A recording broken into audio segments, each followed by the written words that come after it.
there is a particular kind of loneliness that doesn't come from being alone. It comes from waiting for a message that doesn't come, waiting for approval that never quite feels complete, waiting for someone, often the very person who withholds it to finally see you, choose you, validate you.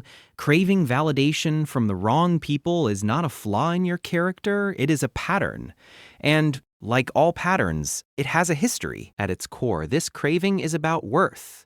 Human beings are wired for connection.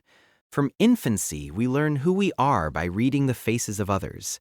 A caregiver's smile tells us we are safe. Their attention tells us we matter. Their responsiveness teaches us that our needs deserve to be met. When those early experiences are inconsistent, conditional, or emotionally distant, the nervous system adapts. It becomes hyper-aware. It learns to chase connection rather than expect it. The child who had to perform for praise becomes the adult who overextends to be liked. The child who is ignored becomes the adult who feels magnetically pulled toward emotionally unavailable partners. The child who learned love was unpredictable becomes the adult who confuses anxiety with attraction. Psychologically, this often traces back to attachment patterns. When approval felt conditional growing up, based on achievement, behavior, or emotional suppression, you may have internalized a quiet belief. I have to earn love. That belief doesn't disappear with age. It simply changes costumes. In adulthood, it shows up as texting first every time, over-explaining yourself, laughing at jokes you don't find funny, agreeing when you want to disagree, feeling an emotional high when someone distant gives you attention, and a crash when they withdraw it. The irony is painful. The people whose validation we crave most are often the ones least capable of giving it consistently. Emotionally unavailable partners, critical authority figures, friends who offer crumbs of approval but never fullness. Why them? Because they feel familiar. The nervous system doesn't chase what is healthy, it chases what is known.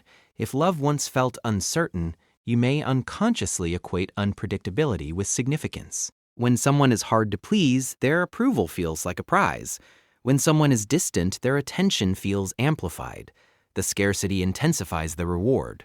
This creates a psychological loop. Intermittent reinforcement, occasional praise mixed with withdrawal, is one of the strongest conditioning patterns known in behavioral psychology. It's the same principle that makes gambling addictive. You keep investing because sometimes you win, and that sometimes is powerful enough to override the many times you don't. So you wait, you analyze their tone, you replay conversations, you question yourself. Did I say something wrong? Was I too much? Not enough. The mind becomes a courtroom where you are both the defendant and the judge. Over time, this constant self-monitoring erodes self-trust. You begin outsourcing your sense of worth. Instead of asking, "Do I like them?" you ask, "Do they like me?" Instead of evaluating whether someone meets your standards, you evaluate whether you meet theirs. And this is where the damage quietly accumulates. When your worth depends on the reactions of someone who cannot consistently validate you, your emotional state becomes unstable. You feel confident when they are warm, insecure when they're distant. You feel powerful when they compliment you, invisible when they don't. Your identity starts to fluctuate based on their mood. This instability is exhausting. It creates anxiety in relationships. You may become overly accommodating to avoid conflict, or you may swing the other way, becoming reactive, demanding reassurance, fearing abandonment at the slightest shift in tone. It also affects decision-making. You might stay in friendships that drain you because you're still trying to win. You might tolerate disrespect because part of you believes that if you can just prove yourself enough, they'll finally treat you well. You might ignore red flags because the desire to be chosen outweighs the evidence in front of you. Underneath this craving is often a deeper wound, the fear of being fundamentally unworthy. When someone who withholds validation doesn't choose you, it doesn't just feel like rejection, it feels like confirmation. Confirmation of that old belief that you are not enough unless you perform, please, or shrink. But here's something important to understand. Craving validation is not weakness. It is a survival strategy that once made sense.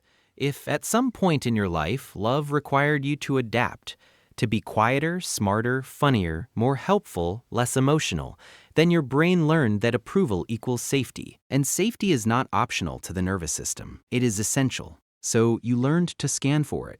The problem arises when that old strategy continues long after the original environment has changed. You are no longer a child dependent on inconsistent caregivers. You are no longer powerless. But the emotional memory persists, and because it persists, you may unconsciously seek out dynamics that replicate it. This is not self-sabotage in the dramatic sense. It is familiarity. The brain prefers predictable pain over unfamiliar peace. A calm, secure person may even feel boring at first because your nervous system isn't activated. There's no chase, no uncertainty, no spike of relief when they finally respond.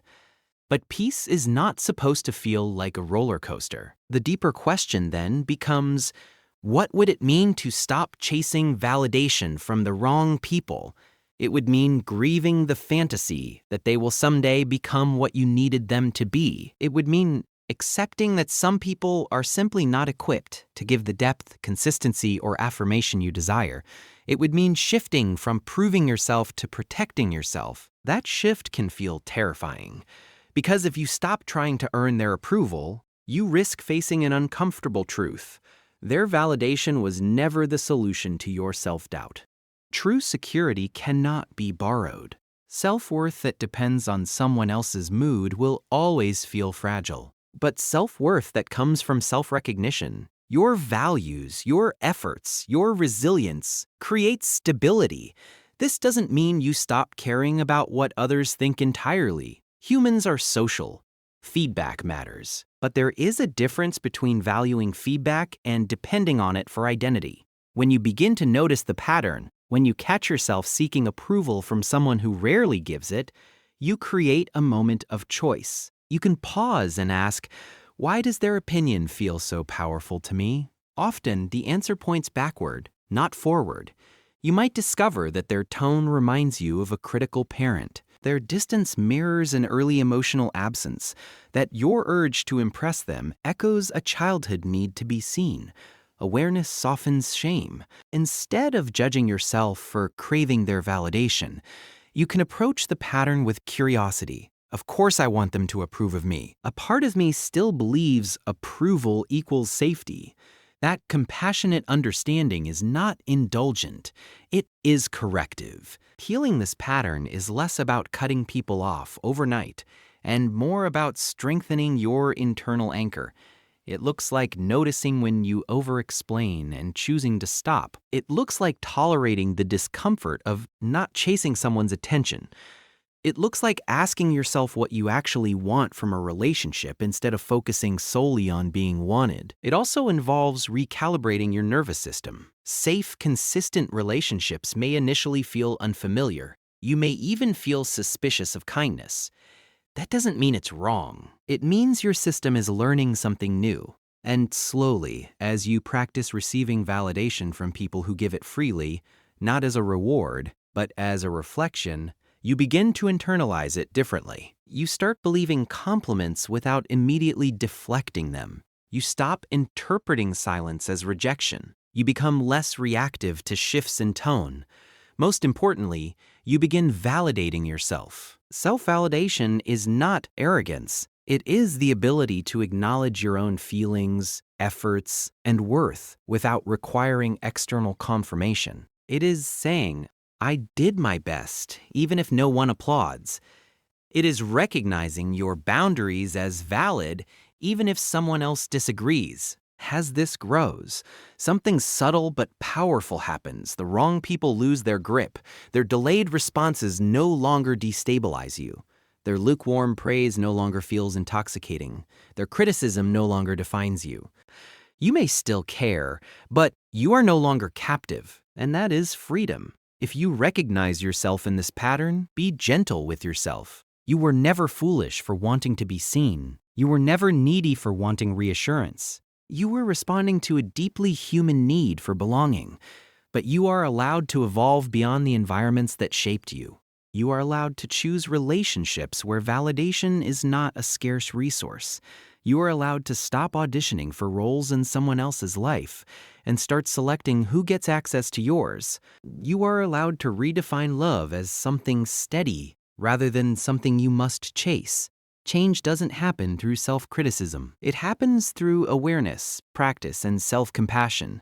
The next time you feel that familiar pull, the urge to win over someone distant, pause, breathe, notice what part of you is activated, and gently remind yourself, I do not have to earn my worth, because the deepest healing comes not from finally receiving from the wrong person, but from realizing you never needed it to begin with.